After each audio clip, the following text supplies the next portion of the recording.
Fantastic. Hello, everybody. Come in, get yourself comfortable. We can't see you. Hopefully, you can see us. I know you do like to tell us what you've had for your tea, and that's okay. You can do that. But we are interested tonight in what's your favourite act of self-care. So you might have noticed on social media, we've been we've been talking about self-care, which is because that's what tonight's about. So what's your favourite act of self-care? And I don't want people to kind of be a bit self-conscious if you don't have one. That's okay as well. Hopefully tonight will be useful. But if you do have a favourite act of self-care, what is it? Chocolate. There we go. Straight in there. Chocolate. Swimming pool. So panelists as well and guest speakers, if you have a favourite act of self-care, put it in the chat. We just want to know how many different acts of self-care we can come up with. So we've got TV, writing letters, dog walking, sleeping. I like the sound of that one. Yeah, I've got that's mine. exercise in the Q&A as well. Excellent. Massage, painting. This is going really fast. You guys are doing really well. Gin. Because Somebody's got gin. I'm with them all the Netflix and way. gin. I was thinking that like nobody would have any, so it's really kind of positive to see that you have got some positive Music. acts. Crown Green bowling. I've heard that's having a comeback actually with younger people. Crown Green bowling, meditation, sleep. Some ones that are coming up quite often. Kayaking. Boxing. Ice cream. Oh, congratulations to Kelly getting a Social Work England registration through Kelly. today. Oh, well done. Well done. Great. Excellent. Oh, Playing binge the watching guitar. soaps, playing the bass guitar, Ben and Jerry's. There's a lot of ice cream, isn't there? A lot of people say ice cream. That's coming up again and again and again. Ice cream, massage, and sleep. That's coming up again, and quite a lot of people saying wine as well. Yeah, wine. That's mine. Maybe I've just noticed that Sass has joined us. Maybe later on you might want to talk about positive self-care. I don't know where you're going to go with this presentation, so we'll leave it to you. Kelly, neither do I, but I'm sure we'll be fine. We'll say, look at this. Oh, avoiding toxic interactions and interpersonal relationships is a form of self-care. Definitely. That's getting a nod from Sass. I can see you like, Definitely. Having trained with Siobhan before, that comes up time and time again, doesn't it? Absolutely. Yeah. Excellent. Sleep. Loads of people saying sleep. I mean, definitely, just basic sometimes, isn't it? Drinking water. Yvonne? Yeah, I think we're about ready to go. The chat's slowed down, so I think people are in and are saying hello. Excellent. Great. Okay, thanks for that then, Kelly. So we'll make a start. We've already started on the topic really, haven't we? Because we've already started to talk about favourite acts of self-care tonight, which is great. But tonight's webinar, our 14th webinar, so 14 weeks now that we've been doing this together. Tonight's all about self-care for social workers, and we're joined by two guests. We've got Sass Boucher, who I've done some training with. When face-to-face training was still happening, we used to do some together. So Sass will tell us all about herself later, and we're also joined by Nadine Brown, who's going to take the student spotlight towards the end of the session tonight. So two fabulous guests, and I think we've got an exciting evening planned to look at self-care, and this is something that specifically our regular audience were asking for. So we also timed this in with what we thought Action for Happiness said that they were going to make September self-care month. So we thought, this is a great time for us actually to look at self-care for social workers. And this calendar has been all over Twitter. So if you use social media, you'll have seen this everywhere. And I had a look earlier to check the date because I'm terrible with dates. But I did have a look and I think I've got the date right. So today's message on there, look, if you look on the calendar, is avoid saying I ought to or I should to yourself. That's an important act of self-care. Don't feel that you're placing pressure on yourself. But tomorrow's act of self-care, look at that one. The 10th of September is give yourself permission to say no to requests from others, and how much do we really need to learn about that in social work? How many times are you asked to take something on and we really need to learn how to say no? So those of you who are students or newly qualified workers, you might hear that message, well, this will be a really good for your learning needs. You're going to get such a lot out of this.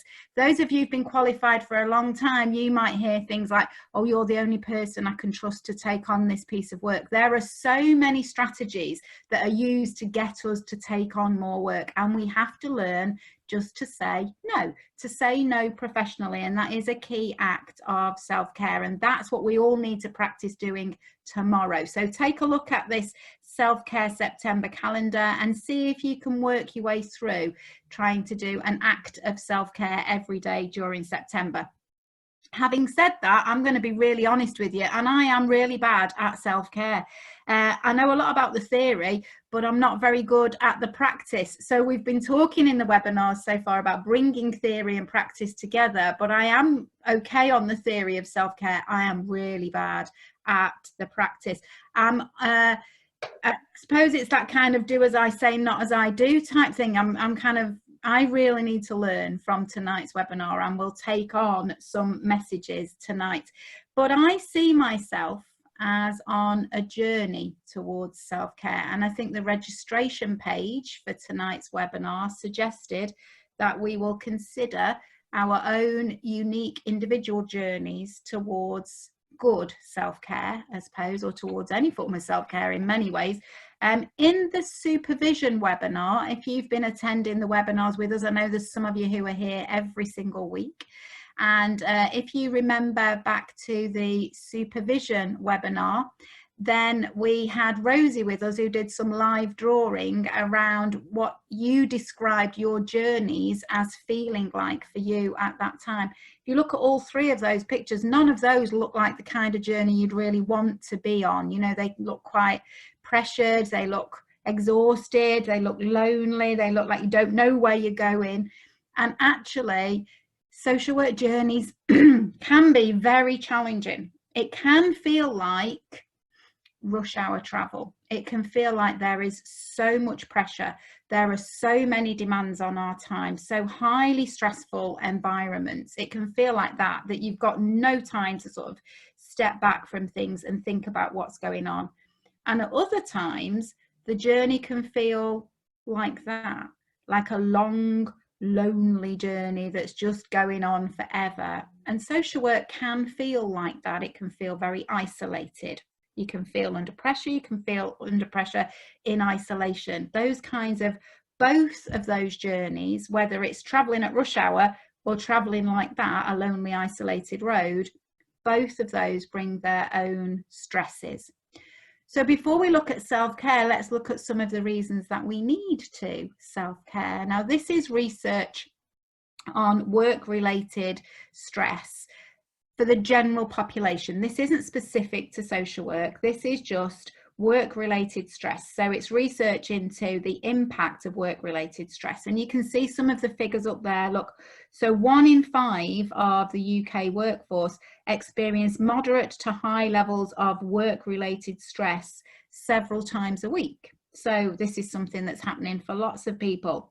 Sleep loss is the most prevalent impact that stress has on UK adults, and that's followed by the experience of anxiety, disrupted concentration, comfort eating. That's my big one. I just overeat massively when I'm stressed, and being less productive at work. All of those things are a result of high levels of work-related stress for people. And almost half of UK workers say that their place of work doesn't have anything in place to help them to reduce stress levels and to improve their emotional and mental well-being. And that's really important. And that's just the general stuff. That's not when we look at specifically what we do as social workers, which is highly charged, emotionally challenging work. So work-related stress is very common. It's commonly experienced. The next slide is specifically, again, it's about generic issues, but this slide is looking at the impact of work-related stress this slide is looking at why do we experience work-related stress, and this is taken from the European Health and Safety Observatory, and it's more than 10 years old now, and I keep looking at when are they going to do another observatory about work-related stress, but this is still seen as the main text. They've not redone it yet, but this is what the European Observatory says that gives a job. It's the characteristics of jobs that make them especially vulnerable to work-related stress. And the first one is a lack of job satisfaction.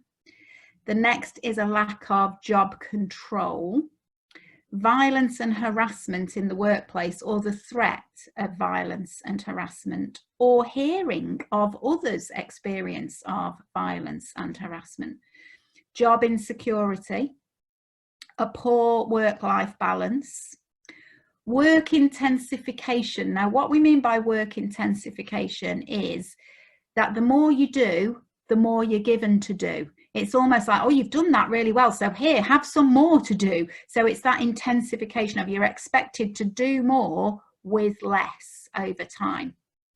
A lack of clarity, especially around requirements and constantly changing requirements, or confusion around conflicting requirements, is seen as creating work-related stress. An overloaded work schedule, significant conflict around the working area, significant consequences when things go wrong, high emotional demands, a lack of recognition of the role and a lack of value, regular changes in the working environment, conflicts in values, a lack of support, and long hours. Now, that's what the research says makes a job particularly vulnerable to work-related stress. When I look at that, sometimes I feel like you could change the title of that and have the title, instead of characteristics of job especially vulnerable to work-related stress, you could simply have the title social work, because actually a lot of social work is like that. I would like to say that we have job satisfaction in our work. I feel that that's an important element, but a lot of people in social work are saying, actually, sometimes I don't feel like I have job satisfaction because I don't feel like I can do what I really want to do. A lot of people struggle with work-life balance. There's a lot of work intensification in social work. There are very significant consequences when things go wrong. There are often conflicts in values. All of those things we have in social work in abundance, if you like. So what we know is that social work and stress are very closely related. We are particularly vulnerable to work-related stress. But I think during COVID, then we are even more vulnerable to work-related stress. And we've talked about that, haven't we, in webinar 3. We looked at working through the pandemic, and we talked about thinking about moral injury, which we're going to just revisit quickly before we move on to look at self-care. So what we need as social workers, because of that stress, because of the potential and the impact that COVID has had, what we really need in social work is kindness, is professional kindness, is kindness towards ourselves.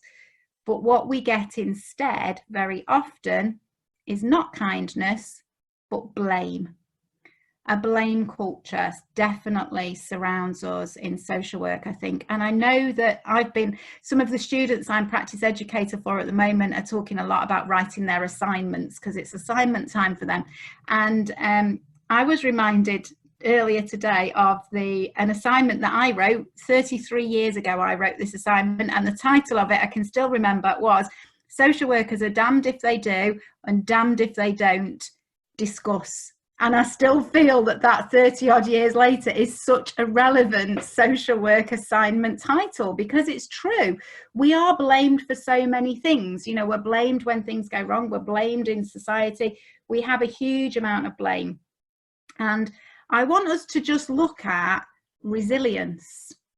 But I also want to say, before we look at resilience, that I worry that sometimes the word resilience is used as a blaming word. It's almost like if you say to your manager, I'm struggling here, it's on, oh, you just need to be more resilient, or you need to develop your resilience. And there's a whole industry that has developed itself around the sense of professional resilience. And I suppose I want to talk a little bit about resilience, because self-care is a key part of resilience, but recognizing that resilience is not something that we should be used as a blaming word. It's not a word that we should be using to say, oh, you just need to be more resilient.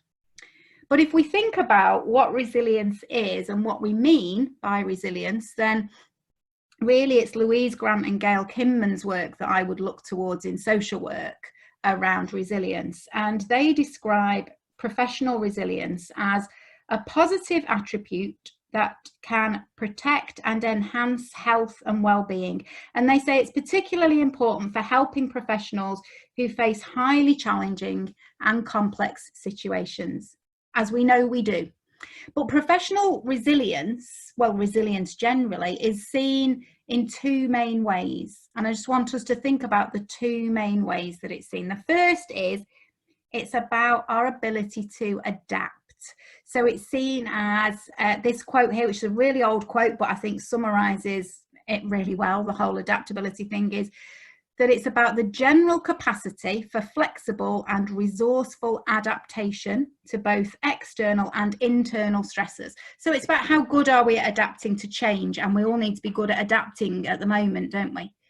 And then we've got the other way of looking at it is bounce back ability. So it's that ability to bounce back from negative emotional experiences. And I think rather than using an academic quote, I'm going to quote Winnie the Pooh here, or Tigger.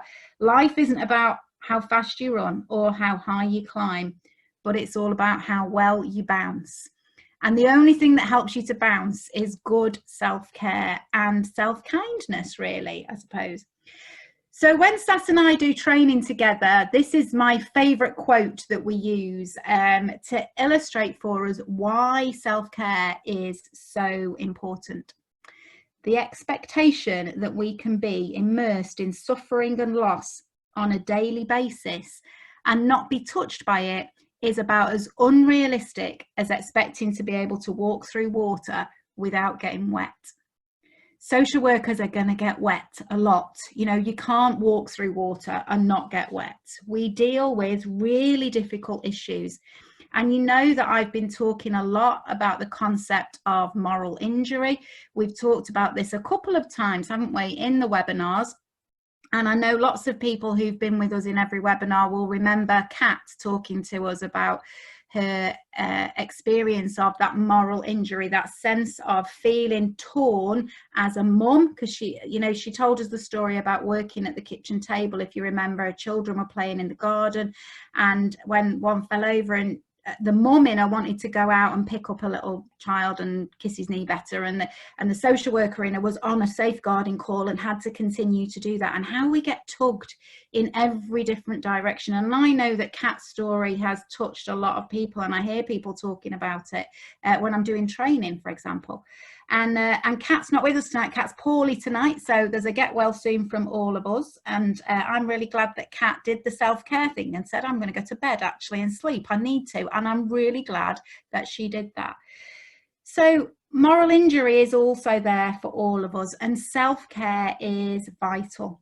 And I'm just going to do one more slide before handing over to Sass to talk to us about self-care, because I really love Sass's work on self-care. So in terms of self-care, and back to the journey, I suppose, what I've tried to demonstrate is that we are particularly vulnerable as social workers to work-related stress, and yet we often take that whole approach of I'm too busy to do this, or oh no, I have to put other people first. Self-care is selfish. So we've got this kind of perfect storm. On the one hand, we really need it, and on the other hand, we're not very good at it, and that's a big problem. So if we think about the journey analogy, then if you've been on an aeroplane, you will have seen this. It sits in the pocket in front of you, you know, in the seat in front of you. And then the air stewards do that whole, here's how to exit, here's how to, they do all of that. And they say, if we hit turbulence, oxygen masks will drop down from above. But if you're traveling with someone who needs assistance, put your own oxygen mask on first, because it's no good if you run out of oxygen, you're not going to be able to help other people. And that's exactly the same in social work. We have to think about putting our own oxygen mask on first. And so I'm going to, at this point, hand over to our guest speaker, Sass. And there's a picture there of the self-care cards that we published with for Sass, and I suppose one thing I'd say as well, and Kelly picked this up earlier when we were communicating with Sass, is the other thing about Sass is Sass has the best email sign off in the whole world, and it went almost viral on Twitter at one point. So you may want to share your email sign off as well at some point, Sass, I don't know, but it's over to you to talk to us all about self-care. Thank you so much. I probably can't remember it off the top of my head, but I will try to get it onto the message later. I'm so distracted. There's so much going on here, so bear with me because this is all really, really new for me. Siobhan, you know, has been very generous with the time that she's spent with me and the development that we've done with regards to self-care and self-care psychology. And, you know, I'm here today just to share a snippet really of why I believe looking after ourselves, self-care, because it's really as simple as that. You know, we talk about kindness and we talk about compassion. Yes, self-care is a form of self-kindness and a form of self-compassion, and to be compassionate to ourselves enables us to self-care. But for me, it's very much more about the ways that we do that. It's not okay that we are losing talented, passionate, trained, enthusiastic practitioners because we're not encouraging you to look after yourself. And that's where we come from. It's about creating a permission, a culture to be able to look after ourselves. I want to caveat that with that I'm not absolving any organisation of responsibility for keeping us safe either. That's a completely different point. This is about taking care of ourselves, choosing to look after ourselves, because that's what enables us to stay well physically and emotionally. And it's not easy because, as Siobhan's admitted to earlier, it is a journey. I'm sitting here with an ice pack behind me because I've torn a disc and not got myself a decent chair to sit with, you know, basic 101. So it's all about learning and moving forward. My interest comes from because, very quickly, history of working within domestic violence agencies for over 10 years, started off on the front line, then ended up managing 24-hour helpline, refuge, outreach service, the volunteer counsellors. I was privileged enough to be trained by Siobhan as a practice educator for an agency. So I've worked with a lot of social work students as well. And then I realised I wanted to get back to one-to-one, working with clients on a one-to-one basis. And what it suddenly struck me was that all these three roles that I was very, very close to were looked after very, very differently. There was very different things that enabled them to continue to walk through the water, to use the phrase that Siobhan used earlier, and not expect to get completely soaking wet. So I retrained as a counsellor. So can I have the next slide? Thank you. So what happened was I did some research, as you do, as part of my master's, and my research was about, okay, what is keeping us safe? I interviewed counsellors, I interviewed social work students, and I interviewed IDVAs, independent domestic violence advisors, all working with trauma, because, you know, we're all listening to the same thing. How is it that we all receive different support? As a counsellor, I have to sign up for clinical supervision. I know that IDVAs are encouraged to have some form of therapeutic supervision, but I knew, working with my social work students, that that wasn't always the case. So why are they expected to listen to this and be absolutely fine and keep doing it? And yet me as a counsellor ethically have to sign up to look after me. So that's where my research came from. It ended up being titled Looking Through a Lens of Terribleness, because that's what one of my participants ended up describing her role and the way that she approached her role as being that she felt she was looking through everything through a lens of terribleness, because she was listening to such horrific experiences on a day-to-day basis. Any of you who are doing your writing at the moment will know that word count can be invaluable, and there are 4 concepts that I believe impact on keeping us safe. They are compassion fatigue, stress, burnout and vicarious trauma. Obviously that's an awful lot of words to keep repeating in an academic assignment, so I coined the phrase, the umbrella term, quite a cool graphic, professional trauma and fatigue. So when I talk about this, I'm talking about the stress that Siobhan talked about earlier, but then I'm also talking about 3 other concepts that you may or may not be more familiar with, which in my opinion you are all at risk of when you are listening to clients, service users, patients' stories on a daily basis. Compassion fatigue, where are we going? Yeah, no, that's fine. So so we've done this, we like this graphic because this graphic kind of shows why you guys are actually more at risk from these terms. So stress, you know, we all are suffering from stress. Every single one of us is suffering from stress. Stress, in my opinion, is one of the most underestimated illnesses at this moment in time, because it's generally preceded with the word just. I'm just stress. Oh, they're just off with stress. Oh, I've had the symptoms of a heart attack, but it's okay. It's just stress. You know, stress is not okay. Stress kills. And we really need to be aware of it as part of our modern lives moving forward. We are subjected to 24-hour news. If there's a terrorist attack, we're in there with a camcorder and watching it. You know, recent 6 months, blimey, we've not known what the next day is looking like. That is so stressful, both acutely and chronically. So we need to be really mindful about the way that we use language when we're talking about professional trauma and fatigue. Compassion fatigue, very briefly, is what it says on the tin. You know, it's a fatigue of dispensing compassion. Compassion to our service users, our patients, our clients. Also compassion fatigue in a caring role at home. As a parent, as a child, as a carer, as a young carer.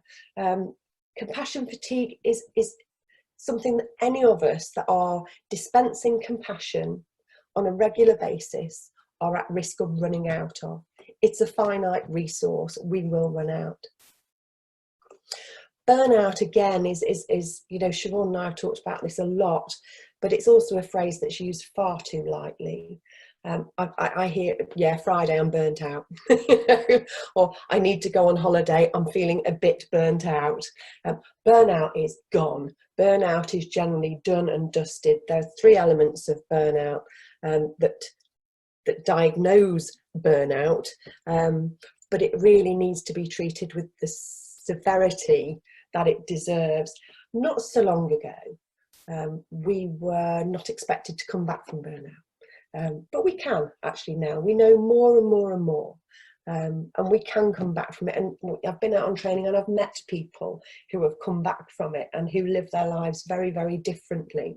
Still social workers, you know, contrary to the stats, they haven't burnt out and opened a flower shop in 3 years. You know, they've carried on going, and they're doing it in a very different way. And then we have vicarious trauma, or secondary trauma as it's sometimes known.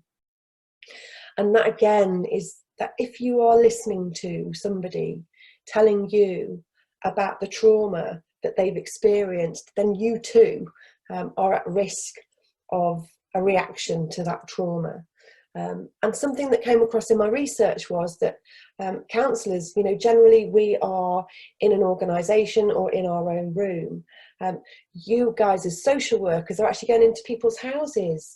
So sometimes you're seeing the evidence of a particularly violent traumatic incident. Sometimes you are seeing the damage that's been caused to property.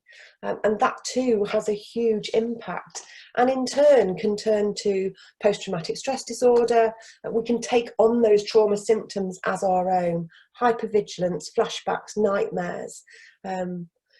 when we talk about this in training, I've had so many people who've said, thank God, it makes sense now. It all makes sense. You know, so many of us are not taught about this stuff when we go into the work that we're doing. And to me, this is just not okay.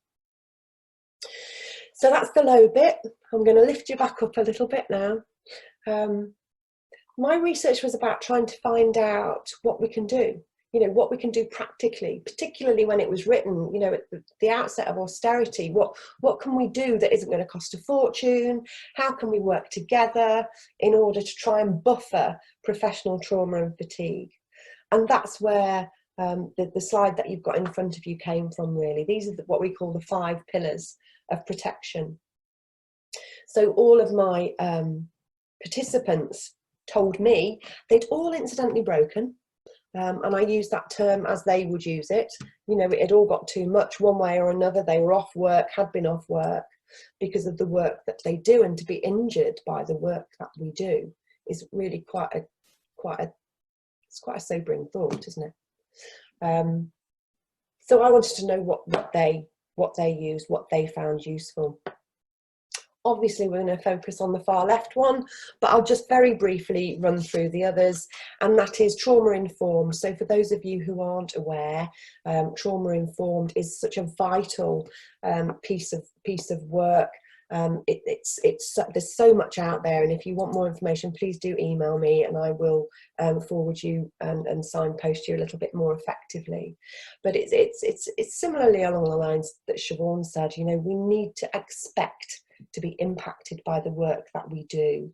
This is about being trauma informed. You know, comes from the ACEs study, and it's about the service users, our clients, patients that we're working with, but there are elements of being trauma informed that are relative to you as practitioners. Awareness. If we don't know what can hurt us, we can't do anything about protecting ourselves, and that's the second pillar there. Peer support. It's the most important in my mind in the workplace, because self-care sort of trips between professional and personal. And we talked about work lifestyle balance earlier, and I've just started calling it a life balance, because you know what, it all comes out of the same pot. We don't have a work pot and a home life pot. We just have the one pot, and it can only take a little thing from one of them and the whole lot goes away. So, you know, I think we need to maybe look at that as a whole. But peer support, you know, from you guys, training with you, working with you, listening to you, my participants, it's us that gets us through this generally. It's us that notices us when we're struggling. And I know that given hot desking and COVID and home working, this is changing. But nevertheless, this is what came out of the research. And self-care, which is obviously while we're here today. The next slide that I've popped up is just about supervision, because I'm literally going to ignore the other 4 columns. We're just going to whiz through the self-care ones. But I just wanted to put this slide up because it was really important for me that you understand where I was coming from. And if there's, you know, any counsellors or therapists listening, they will understand this, that clinical or therapeutic supervision to any practitioner who is providing therapeutic support or works in a role that requires giving emotional support. And as social workers, that's what you're going to be doing. And as a counsellor, this is what there are different accrediting bodies, but that's what this accrediting body suggests. Actually, we need to find ways of providing supervision that is helping us to keep safe. And that can be peer supervision, it can be clinical supervision, it can be your management supervision, but it's that acknowledgement of what you're hearing and having a space to take it. It's about not going into supervision and your supervisor saying, how are you? And you go, I'm fine. And how are you? And they go, I'm fine. And then it's all very nice, but actually we're not dealing with what we need to be doing. It's going above and beyond the case management. But you know, as you experts here will know far more about that than me, this is more about what the participants said. So what does self-care look like to you? How do you currently look after yourself? What is it? And we've tended to put it into 4 categories. And I think the next slide is something that you and I did, Siobhan, actually with some ASYEs about 18 months ago. And we literally just threw it out, you know, because you've done it brilliantly at the beginning of this session. I mean, is that not an A to Z of what self-care is? You know, that the suggestions that were coming out earlier. But these are the things that they came up with, because if self-care is anything, it's yours and it's personal, and there is no right way and there is no wrong way. The hardest bit sometimes is working out what it is, especially when we're so busy doing different things in life. But it can just help to look at it in those different sort of quadrants there: the physical self-care, the psychological self-care, sociable, how do we look after it? And again, you know, this has changed, hasn't it? And professional self-care. And this came from students, as I say, about 18 months ago now, I think, Siobhan, isn't it? Barriers. Now, I know something was going on Twitter last night or this morning, Kelly, about the cost of self-care. These barriers are what we come up against time and time again as to why we don't self-care. And what I would do if I'd got a room full of you and could see you, I would be saying, right, all of you stand up. And if one of these comes as to why you don't self-care, sit down, okay? And we did this at I think it was a Compass event, and there was one social worker left standing at the end, and she was like, I'm so sorry for ruining your exercise. I was like, no, this is good. You don't apologise for knowing how to look after yourself. Time, energy, money, making changes. It's hard making changes. I'll be fine, because that's what we all say. Selfish or guilty, and I don't know how. And I know we haven't got time to go into all of these barriers right now, but, you know, again, if you want to come up on social media with me or email or afterwards, then do, and I will blitz those myths, and we'll find ways working. I think something that I live and breathe, and I found a great quote the other day, and it said something along the lines of, in order to write a book, you need to live a book.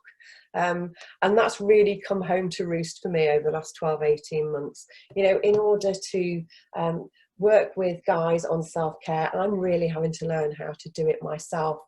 And the most important strategy in your personal life is to have one. Your personal life has got to be a priority, because that's a way of saying, I'm a priority. And it goes back to putting it into quite a clinical plan, you know? What am I going to do? How am I going to do it? And how am I going to know I'm going to do it? How am I going to be accountable? Make it a bit of a smart plan. I'm going to finish off with a quote,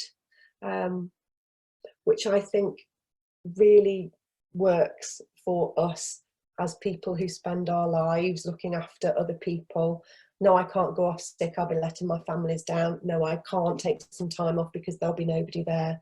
You know, if we suppress our needs, then we're modelling that that is acceptable.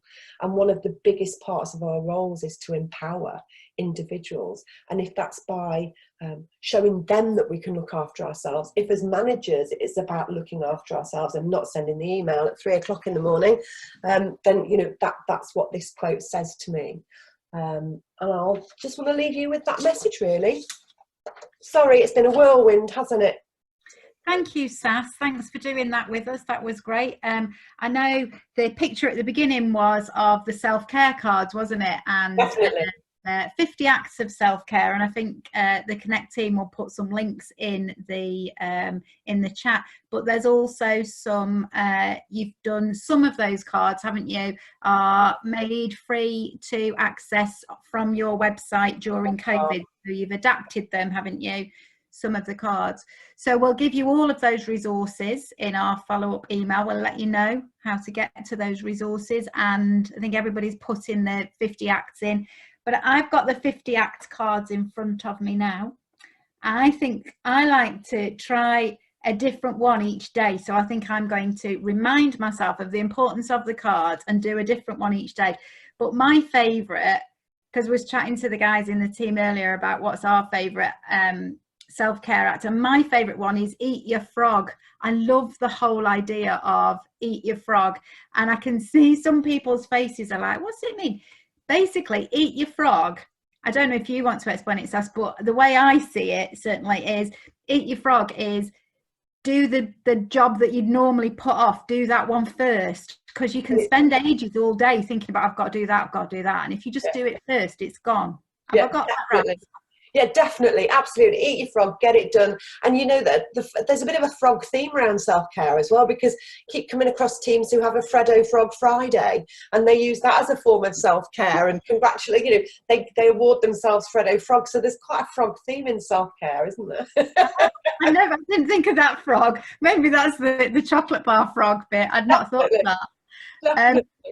But I know some people laugh about the cards, some of the cards, don't they? The other one that I think is really something that always strikes me is just one of the cards. This is about self-care and how simple self-care can be sometimes. One of the cards just says, go to the toilet when you need to go to the toilet. How many social workers sit at, and it used to, and I think it's exactly the same since COVID, and it might even be worse, but we used to sit at the desk, didn't we, typing away and think, oh, I really need the toilet, I'll go in a minute. And now I sit at my desk and I'm like jigging about, typing, thinking, why don't I just go to the toilet? And there's that whole thing about just self-care is sometimes really simple. And so I think what you'll have noticed from Sass's presentation is Sass hasn't said to you, here's what to do for self-care, because actually you can only decide on your self-care. So if we go back to the journey, at the it's kind of a bit of a cost here. If I'm using a journey analogy all the time, and I'm conscious some people use holidays as their self-care, and that might have been a bit problematic with COVID, so I don't want to upset anybody. But if we think about when you go on holiday, you know, when you go to an airport or something, and they say, have you packed your own bags, don't they? They ask you, have you packed your own bags?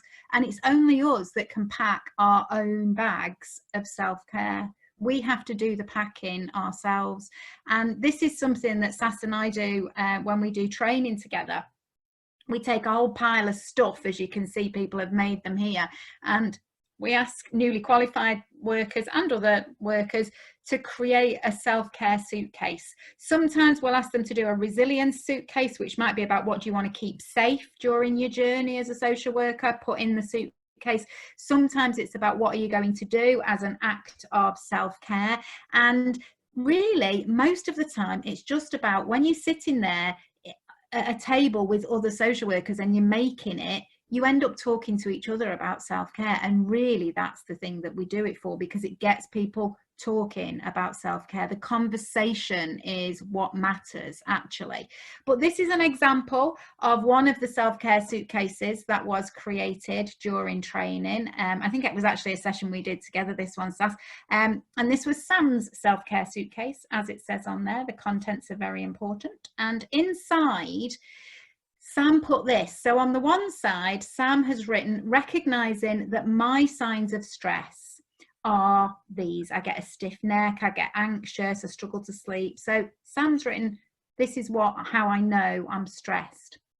Now it's interesting because she's written, this is when I know I need self-care, but it's really important to recognize that self-care isn't something we do when we feel stressed.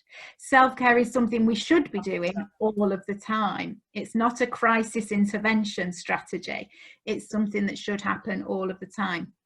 But then alongside of that, then Sam has written her self-care plan, that structured, intentional plan that Sass talked about us all needing, but she's used the SHARE model, which I've talked about a few times in the webinars, and Sass has written something in SHARE as well about the importance of self-care in her research. And so she's done, what do I need to see? What should I think about in terms of what I want to see? What do I need to think about in terms of what I want to hear? What do I need to do? What kind of reading should I do? And how do I evaluate things? And that's actually quite a nice way of planning a self-care plan. You can do anything you want to do. Sass and I have talked sometimes about doing a self-care kit, you know, that's almost like a stress aid kit, if you like, of, you know, a box with things in that you know are really good for you. Yeah, so there's a bit of Sass's kit there that she's pulling out, a bit of Vaseline, but something that you know you will use that's good self-care. So you can decide what you do but only you can pack your bags. And some of us are very good at packing, and we're very organised, and we do it nice and neatly, and we have everything in the right order. But my packing, when I'm going away, normally looks like that. I'm trying to stuff things in. I'm trying to sit on top of the suitcase to get things in. So some of us are good at packing, and some of us are not very good at packing, which means probably some of us are good at self-care and some of us are not so good at self-care. But for our student spotlight tonight, I am delighted that we're joined tonight by Nadine, who is going to tell us about her own self-care journey as a student social worker. So are you there, Nadine, still? You're gonna need to unmute yourself, Nadine. Hello. Hi, can hear you, thank you. Great.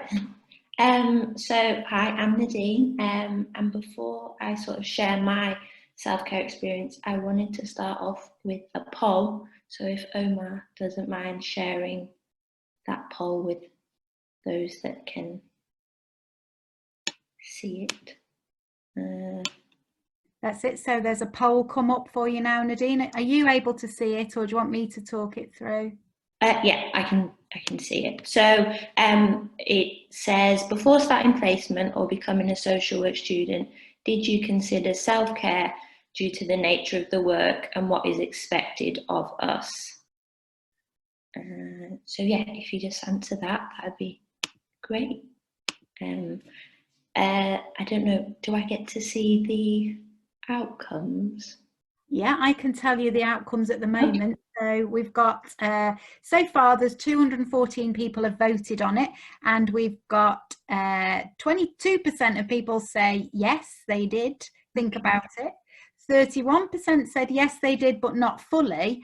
And 47% are saying no, they didn't think about it at all. And actually that's going up a little bit now as we've got a few more votes come in. So the majority of people, well, maybe I suppose you could say it's half and half. So half said yes, but of that half that said yes, 30% of them said not fully. And half, so really you've got, you know, only a small percentage thought they'd thought it through properly. Yeah, so I mean, that doesn't overly surprise me.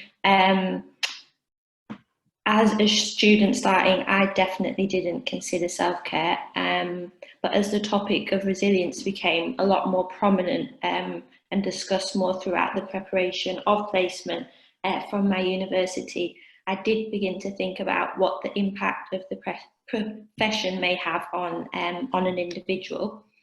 So another thing maybe to ask yourself is, as a student, have you experienced being stressed? And if so, do you feel like you possibly watch too much Netflix or scroll through your phone a little bit too much during these periods? And do you think that might just end up being a bit of a temporary fix or distraction from those feelings of stress? These are two things I definitely found myself doing more and more initially when I started placement, and as things started to feel a lot more overwhelming. So I completed a placement in a child in need team in Rotherham, and this consisted of a lot of child protection involvement as well as early help. And at the time I was trying to balance work, university assignments and my personal life. And after a couple of weeks, I was kind of hit with the realization of how intense social work can be and that no 2 days are the same. So this slide that's up now sort of shows some of the feelings and thoughts I had going through my head both before and during placement.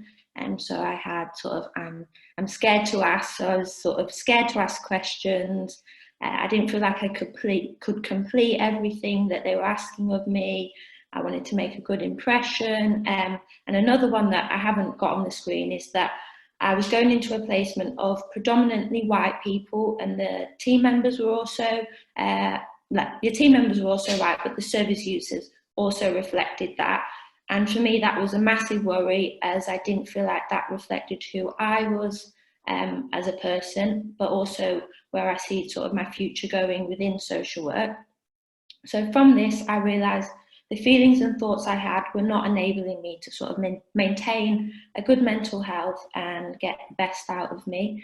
I felt like I needed to do something really to sustain this placement. And so looking into self-care was something that I then did.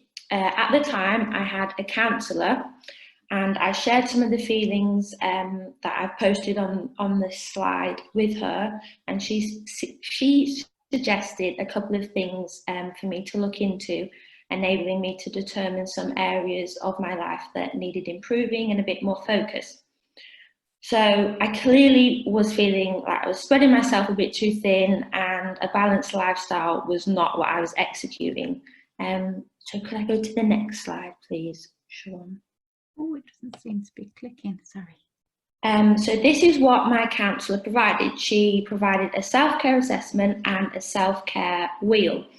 This assessment allowed me to sort of score whether I was probably taking care of myself in various areas.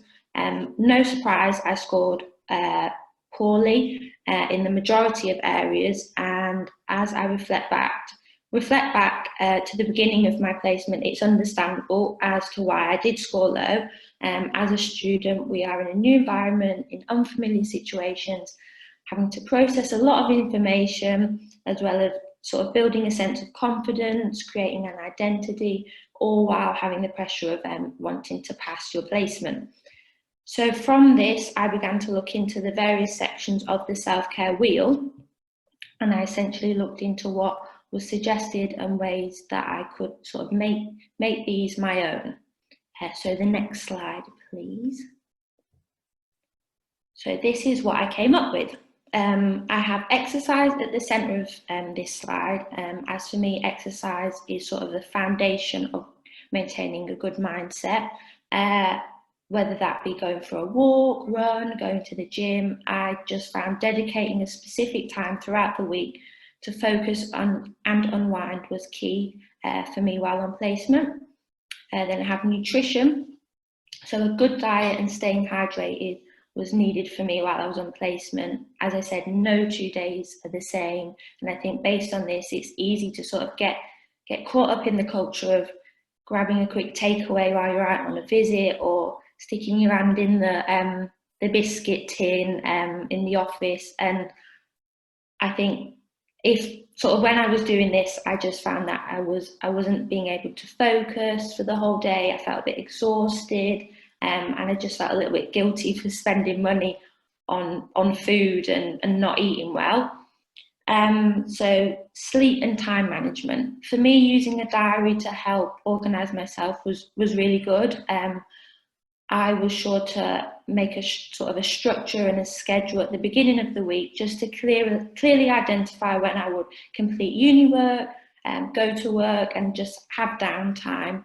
I also had an online diary while on placement, and this meant other team members could access and be aware of what I was doing and where I was going throughout my placement. Around sleep, I loved using Spotify sleep playlists, so that could be listening to rain or trees in the wind, anything, and those all really helped me relax and get to sleep quickly. I think on placement it's really important to sort of have a good deep sleep.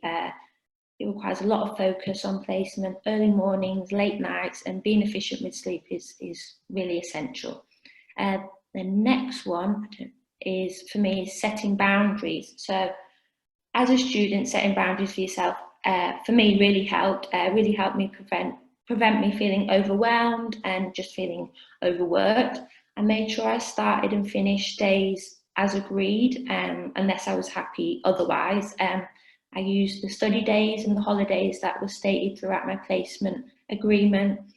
I made sure that while on placement, I was sort of completing work that I felt was beneficial to me as a student. I think there's only so many case notes or chronologies you can complete for another team member. And then I was lucky to have a practice educator that made it very clear to the team that I wasn't an admin worker, but on placement I was there to learn and practice as a social worker with the support of those around me. And then in relation to that, sort of, as I mentioned about being a minority within the team. My practice educator, she was of Indian heritage, and she was great. She was really insightful, aware of the challenges and frustrations of being an ethnic minority within social work. And I was able to set boundaries and recognise when I felt my voice would be respected and heard, but also know the significant impact that particular conversations and particular situations would have on me as a student.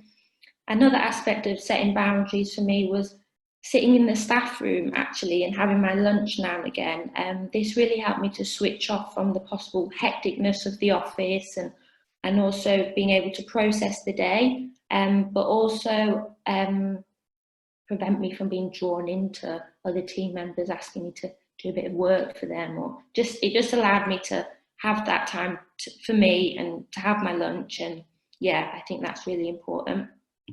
So supervision, I think communication is vital on placement. Don't be a sponge. From my experience, it's so easy to soak up what service users are sharing and what is discussed throughout the office. In many instances, this is troubling and it can be painful information. And having meetings or catch-ups with team members allowed me to somewhat offload, as well as make them aware of my feelings. And if they could offer some relevant support, that would be great. Additionally, having a support system outside of placement was crucial for me. Being able to debrief with those around me that maybe weren't within social work was also comforting. I have stillness there, so being able to disconnect from the sort of outside world, I think that's a major thing. Using apps such as Headspace is what I used. This also helped me get into sleep. Another way I practiced stillness was listening to podcasts. So there's a podcast that I listened to was called Social Matters Podcast, and I think it's run by 3 social workers. And I actually found being able to listen to experienced and insightful and really enthusiastic social workers was great, as it helped me remain positive and curious about sort of what my future would be in social work. So I have goals and tracking progress. So giving yourself praise, I think, is great. For me, keeping record and identifying achievements such as my first time completing direct work or other forms of independent work I did was such a confidence booster. Writing down and discussing with my PE what I hoped to gain from my placement and the types of work and people I wanted to learn from. This helped me feel confident that by the end of my placement, I'd be really happy with what I had sort of taken in from the environment around me. And the last one I have is acceptance, flexibility, and no judgment. So for me, these are 3 words that really come to mind when I think of looking after myself and sort of my self-care journey, maybe, and what I was constantly sort of telling myself. So with acceptance, being accepting that it can take a while to discover that the self-care strategies or the stress reduction that works for you, and being accepting and understanding that the profession that we're in will sort of, it needs you to look after yourself, it needs you to look after your well-being, it's essential, but also that the feelings I experienced of overwhelmingness and apprehensive it's normal. Don't question that, it's okay. And flexibility, you can't really fail practicing self-care. It took me a while to figure out what was best for me. Downloaded so many apps, so many playlists, watched TED Talks, did it all. And being frustrated is not going to help you. Just maybe regroup, refocus, and start over. Any effort to improve yourself is going to be positive and beneficial. And then no judgment.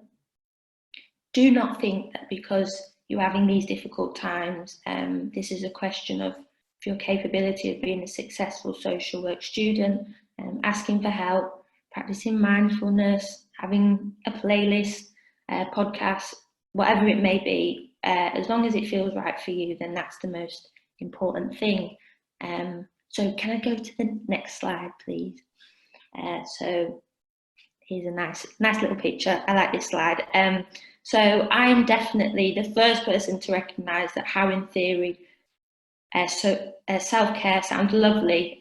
You know, get a bit carried away. There's loads of stuff out there, but when it comes to it, I think it's great. I think it's really vital for you as a person. It's vital for you, for the service users that are around you, the team members, your own relationships, and in relation to the current times we're living in, students learning from home, virtual learning, it's so easy to be consumed with what's going, with work and study, and feel down about the unique experiences that we're in as social work students. But I've really found that these tips have helped me, and I hope they can help someone else, and people that are watching. So thank you.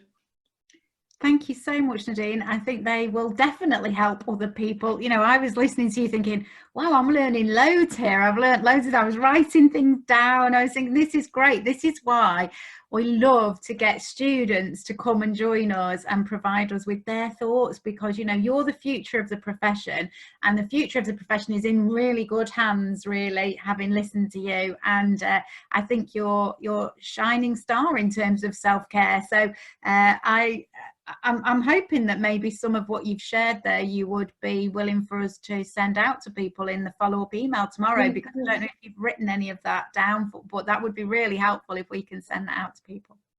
So thank you so much for what you've shared with us there. Thank you. So I think the chat's very busy with lots of different ideas. I think Nadine shared us some brilliant of her ideas there, and I've picked up some. I've written some of them down, some great ideas for self-care. This is something that all of us need to do, isn't it? We've talked about why we need to do it. We've talked about how personal it is. We've talked about, Nadine's given us some suggestions as to what we can do. And so we've talked around the idea of self-care. But on social media, before the session, we asked you to bring a 1p piece. We meant to remind you at the beginning, but we've realised we forgot that reminder, didn't we, Kelly? So, but we did ask people to bring a 1p piece. So I don't know how many of you managed to get hold of a penny and bring a penny with you, but I'm just going to ask you now, if you did see that social media call out that we put out to bring a penny, we only wanted you to just bring a single 1p piece, no more, no less. If you haven't bought one because you didn't see that on social media, it's fine. But just imagine you did have one now with you. Imagine that penny piece. If you bought the penny, I want you to take hold of the penny at this point, and I want you to tell me what, well, not verbally because we can't hear you, can we, because your mics are off, but maybe put it in the chat. Just in the chat, tell us why you think I asked you to bring a penny. What does that penny represent? You might have seen the penny that was stuck onto the self-care suitcases that I showed you earlier. I used to collect the pennies and take them off on training with me and give people pennies during training. So the penny is really important, but I want to know from you what you think that penny might represent. So Kelly said she would keep an eye on the chat tonight and let me know. Is there anything in there, Kelly, that says what people think the penny might represent? Yeah, lots of people have got a similar idea, but I don't think we've seen your answer yet, Siobhan. So we've got people saying, is it a penny for luck? Is it a penny for your thoughts? Is it a reminder of stopping for 1 minute? 1 penny equals 1 minute. Possibly. In for a penny, in for a pound. Yep, that's my personal motto. Spend a penny. Lots of people saying that they think it's something to do with having good luck. A reminder to do one self-care act. I think some of these are going to find their way into a future presentation. I can see Siobhan going, that's good, that's good. To show Darren, to show value and how much little things make a big difference. Yeah. Is that nearly there?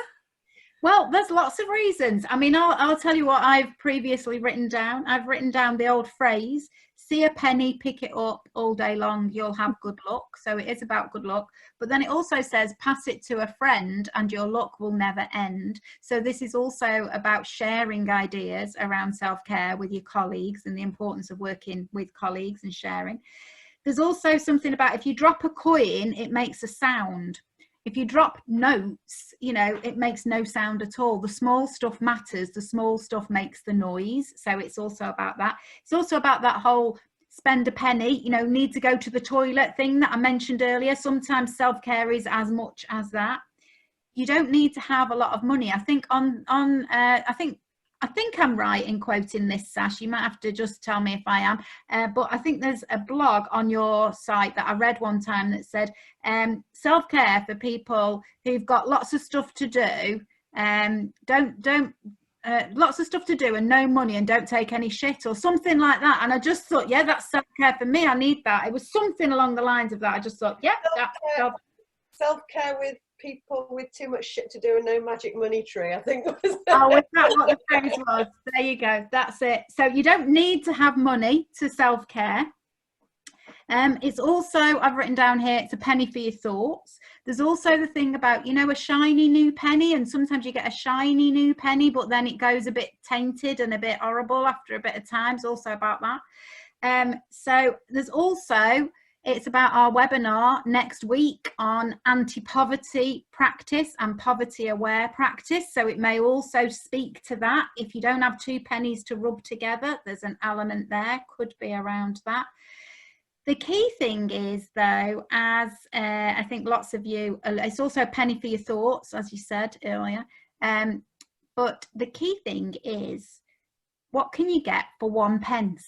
You can't get a lot for a penny. In fact, I think the Royal Mint are thinking about it costs more money to produce pennies than actually a penny is worth. So they've been talking about getting rid of pennies for quite a long time, because you can't really get anything for a penny. You can't even get a penny sweet anymore. Most places, you know, they'll only do you with a full bag. You can't just buy a penny sweet. So you can't get very much for 1 pence. But what the penny represents is small change. This is just small change. We're not asking you at the end of this webinar, all we've done is spend an hour to start a conversation about self-care. We're not saying make a huge change, but we're saying after tonight, think about a small change that you could make in your practice. So there are, and Kelly helped me with the maths around this. So if any of it's wrong, then it's not just me. Kelly and me did the maths bit together. There's 106,000 social workers in the UK. If they all had 1 pence and put it together, that would be £1,600. There's 46,000 occupational therapists. There's 123,000 just over police officers. There's 301,000 doctors, there's 669,854 nurses in the NHS. There's 430,000 early years professionals. There's 506,400 full-time equivalent teachers. And there's 1.5 million social care staff. If all of those people had 1 pence, you can't get anything with 1 pence. You can't do anything with a penny. But if all of us had 1 pence and we all put that change, that small change together, it adds up to a lot of money. It adds up to that £23,869.25. It adds up. Small change adds up. All we're asking people to do is make a small change. Take that penny and hold that penny and remember that that is the small change that you're going to make. Get into doing something self-care every day. Get into just thinking about what your self-care is every day. As the calendar started, as Sass suggested, as Nadine has illustrated and role modelled for us, make some change. And I could have said bring 2 pence, but I didn't. I said bring 1 pence. But you know that there's a phrase in the north, me and Kelly are both the northerners, there's a phrase in the north, sticking your 2 penn'orth in. I don't know if you remember that old phrase. So you can't do much more with 2 pence, but 2 pence gives us even more money. So all we're asking you to do is to make a small change. Nearly 50 grand if we all had 2 pence. If we all made 2 pence worth of change, just think about the major change that that can make. So we're going to ask you here, this is a picture of Becky's daughter that Becky took for me yesterday, because I was thinking I haven't got any pennies, I've got no pennies around. So this is Becky's daughter holding the change in her hands, and that's the key thing, is that we've got to make change. We can't wait for someone else to do this for us. This is about self-care. Only we can do self-care, and the change is in your hands. And we know that we get a regular audience coming to this webinar session, and we've not done this for a little while, so we're just going to ask, as Omar suggested it earlier, so there'll be a few people doing this now. I think Chris and Omar, they look like concentration on their faces, getting ready. We're going to say, if you want to put your camera on and say hi to everybody else and give us a wave and talk about the change that we're going to make. Look, Becky's got her penny up against the camera. Then put your hands up, and Omar will switch on your cameras, and we'll do another screenshot of all of us together as social workers talking about the vital importance of us making change, of us taking control and us making change. So stick your hand up if you want to put your camera on, and we'll have the camera on. It looks really great when we do it on YouTube later, when we can see all of the social workers that are here, and we've not done it for a few weeks now. So I am just going to talk a little bit while Omar does the hard work. Oh, there's Kerry, and Kerry's, is it daughter that's waving there? Hello, could see that then. And hello. They're going off to bed. Who else can we? Oh, Sarah. I can see Sarah there. See Erin has popped up. I could see that then. And hello. They're going off to bed. Who else can we? Oh, Sarah. I can see Sarah there. See Erin has popped up. Not everybody pops up for me. I can see Mercy. Oh, is it Ikadola? Dancing with the penny there. I love that. The dancing penny is going on there. That's looking great. So we're getting lots of cameras switched on now, which will be really good to show people how important it is that we make these changes. So I can see Lindsay on there. Can you see yourself? Just saw you waving there, Lindsay. Oh, there's Ngozi, who we had doing the boat ride with us a couple of weeks ago. I just saw Karen Maud's name. Are you there, Karen? Do I get to wave? So Karen's a friend of mine from who's in. I can see your name, Karen, but I can't see the camera. So Karen's practice educator in Bradford. Who else I can see Callie Hawkins there. He's laughing. I don't know why Callie, you're having a very good laugh to yourself there. That was like really good self-care. I don't know what was going on, but it was a real good laugh going on there. I can see Donna Mack. Oh, there's Bethany. Hi, Bethany. See Bethany again, who was a guest with us one week. So oh, Lisa. Is that, I can't see terribly well. Who is that? Oh, your child there's with you. Hi, Lisa. Give us a wave. You've already got Lisa's name on. We don't have the child's name. Oh, Linda's got 2 children with her there. It's like family affair tonight with everybody waving back. There's Chris. I can see Chris. I can see Teresa now. So beginning to get everybody switched on. So look how good it is to connect with other social workers. I can see Abigail's holding up a penny there. I can see that. Ali just ran off to get a penny, I think. There's Ali come back with a penny. Just saw an empty chair and then she came back with a penny. So see, all of these social workers join in our webinars, and it is fabulous when we get to see you all at the end of a webinar. So I can see some people saying, I'm not putting my camera on because I'm administering self-care in the form of after 8s. Just stuff those after 8s in. If that's good self-care for you, stuff it in. Don't need to switch on your camera. But it is great to see people. Siobhan, if we just pause for a minute, I can take a screenshot and then we can share it on Twitter. Okay. Take a screenshot then. I don't know how you do that. I'll just leave you to do it, Kelly. Definitely. Right, just bear with me a second because I can't find the bit where it says... Can I still talk? Yeah. I just can't find the bit where it says only show people with the camera on.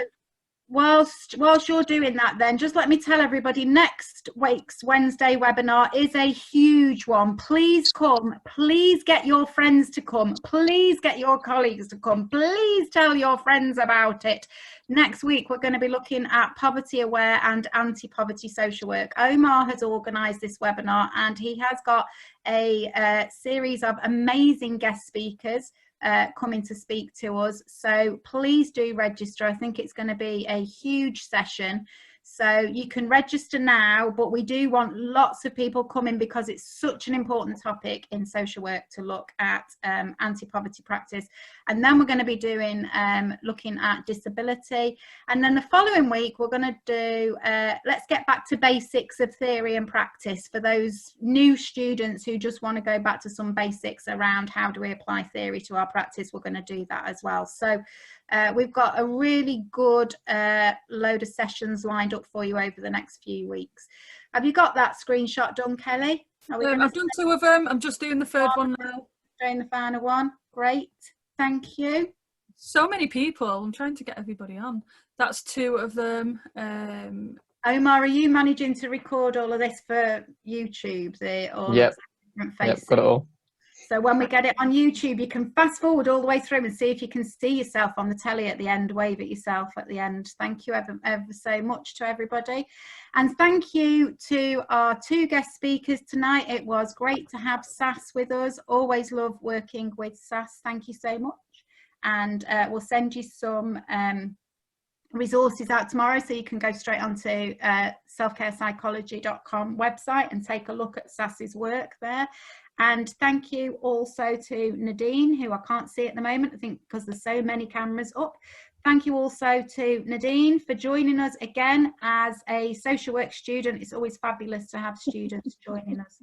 So, oh, I can see David holding up his penny there. I can see David there at the end. Thank you for bringing your penny. So seeing loads of people, and so if we've got everybody and we've captured everybody, thank you so much to, oh, we're getting a penny right in front of Lisa there. I can see the whole family coming in there with Lisa's penny. Thank you.